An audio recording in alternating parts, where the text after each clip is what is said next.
Here on The Drive with Tim Donnelly on 99.9 The Fan. I've been asked multiple times. I was on WRAL TV, the news this morning. I was asked this. Shout out to Ken. I think it's a good question. Is it fair to start talking playoffs for the Carolina Panthers?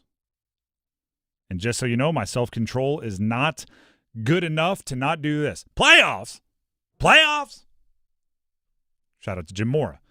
There was no way I was going to make it through the segment without mimicking one of the greatest rants in sports history. Playoffs! Now we can move on. I've gotten that out of my system. Is it fair to start talking about the playoffs for the Carolina Panthers? My official answer is this. Depends what for me talking about it. And I think many of you will fit into one of these categories as well. But it depends what hat I'm wearing. It depends what hat. If I'm wearing like my analyst hat, or if I'm wearing my opinion maker hat, if I'm wearing something where I feel a responsibility to accuracy and logic and putting research in, I think it's too soon. 5-4, and you're outside the playoff picture right now. You're not leading your division. You're not sitting in a wild card spot. You are a team that has a history of not winning many games recently. I think it's too soon, and I'll explain why, and I'll explain kind of the checklist that I think needs to be accomplished or completed, or mostly completed, before I feel okay having that conversation. But if I take off my analyst, media member, responsible hat and put on my fan hat, start the engines, right? Start looking at matchups. Start thinking about who you might catch in the first round. Start thinking about all of the playoff things that you want to think about. The Panthers haven't made the playoffs since 3 years before the pandemic. Don't waste the opportunity to feel the rush of a playoff chase for your fandom, waiting to be plausible.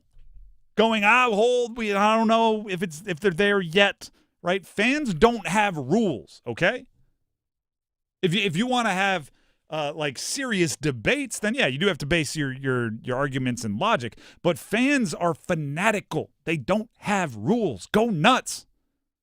Heck, if you've been talking about playoffs since the Falcons game as a fan, I'm like, yeah, sure. They beat the Falcons 30-0. Go nuts.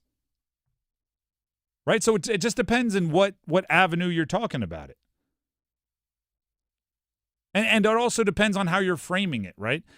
Is it fair to expect the playoffs? I don't think it's fair to expect it at this point.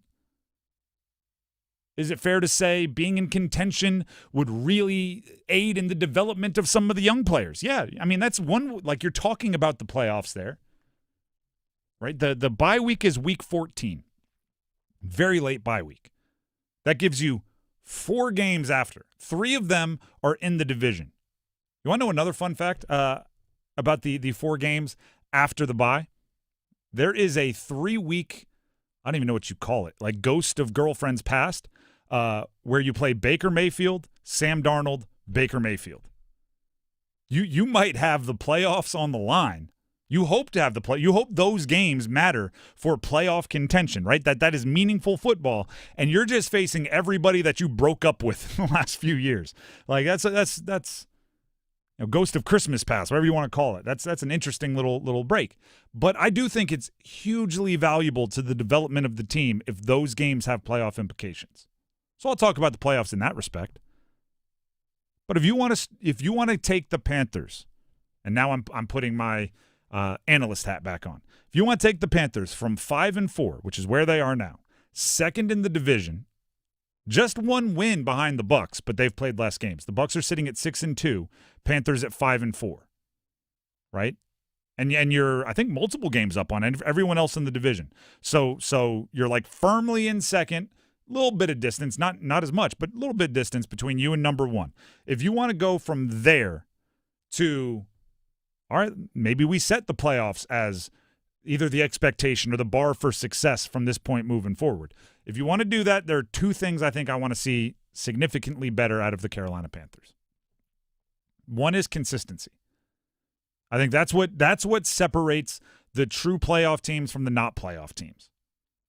Is not can you have a good month, Not are you good when XYZ happens. You find a way to be even competitive in most games, if not all games.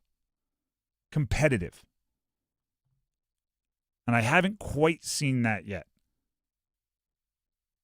Second is, and this is the one that, I'm gonna get tired of saying, but it's so important until you get the box checked. I need a plan B on offense. I need a plan B on offense. When the running game isn't working, what do? And do you have enough of that whatever other thing you do when between the tackles running isn't working? Rico Dowdle has been unreal. Go look at the statistics on him versus everyone else in the league running between the tackles. It's even more dramatic than the stats of him just running the ball overall. And he is the NFC's leading rusher, and he's started 3 games. So there's some dramatic rushing totals overall when it comes to statistics that will make your jaw drop, and they get even crazier looking between the tackles. If that doesn't work, what do? Until there is an answer there for the Carolina Panthers, I don't think you can treat them as ultra legit. Now, again, if you're a fan, you're just looking to have fun, go nuts. I'll use the same example. I've used this to other people. I think it might have been the Falcons game where they beat the Falcons, and we were talking positively about it here on air, and somebody on social media told me, wait till they play the Bills. That's when you'll find out if they're legit. And I went, you're going to rob me of 2 weeks of fun and excitement with a team that's winning? No. And then the Bills smoked them, but they bounced back and beat the Packers, right? So it's you ride the roller coaster if you want to. Just know you could be setting yourself up for disappointment, but I do think, it's better to have loved and lost than to never have loved at all. It's better to, as a fan, have gotten your hopes up and lost than to have never gotten your hopes up at all. So go nuts.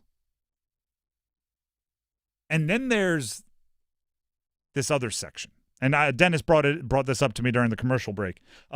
Somebody on our YouTube comments, which, by the way, 99.9 The Fan on YouTube, go subscribe. We'd love for you to be a part of that community. And we are actively reading comments on videos and live streams and everything else. So everybody watching out there in live stream land, what's going on? Somebody left a comment. Dennis, you can correct me if I'm wrong on the paraphrasing here. That basically said, they're playing the Saints this weekend. Saints, to set the tone, this is me talking, not the commenter. Saints aren't very good. And they were a seller at the deadline. They sold one of their best wide receivers, Rashid Shaheed, in a trade to the Seahawks. They're about the future, right? They've benched their slightly more veteran quarterback in Rattler for the rookie in Shuck. So the commenter said, should the Panthers continue to focus on the run and run, or should the Panthers use the Saints game to boost and figure out what's going on in the passing game? Did I get that right, Dennis? Yeah, okay. Basically paraphrasing it. Yeah, let Bryce improve his throwing game with T-Mac, Coker, etc.